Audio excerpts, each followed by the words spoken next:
kwambara neza ugashimwa n'abantu, gufungura neza ifungurwa zigezweho, kugira imodoka nziza bayibonye bemera, ivyo byose nta mpera bifise mu bwami bw'ijuru.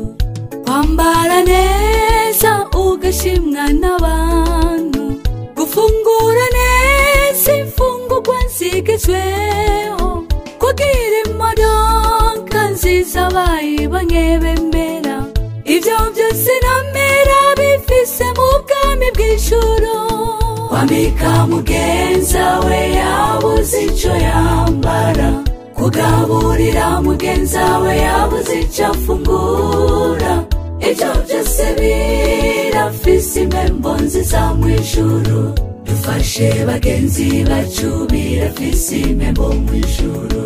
Kwambika mugenza we yabuze ico yambara, kugaburira mugenza we yabuze ico afungura, ivyo byose birafise impembo nziza mw'ijuru.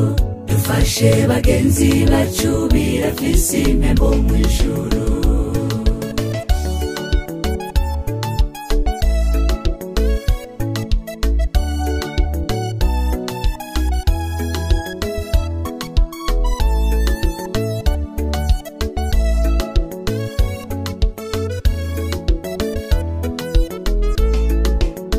Kugira amashure menshi asumba y'abandi, kugira akazi keza gasumba k'abandi, kugira inzu nziza isumbiza abandi, ivyo byose nta mpera bifise mu bwami bw'ijuru.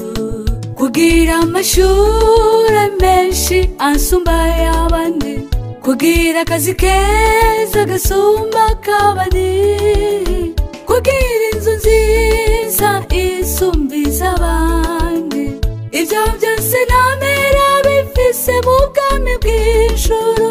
Kwambika mugenza we yabuze ico yambara, kugaburira mugenza we yabuze ico afungura, ivyo byose birafise impembo nziza mw'ijuru. Dufashe bagenzi bacu birafise impembo mw'ijuru. Kwambika mugenza we yabuze ico yambara, kugaburira mugenza we yabuze ico afungura, ivyo byose birafise impembo nziza mw'ijuru. Dufashe bagenzi bacu birafise impembo mw'ijuru.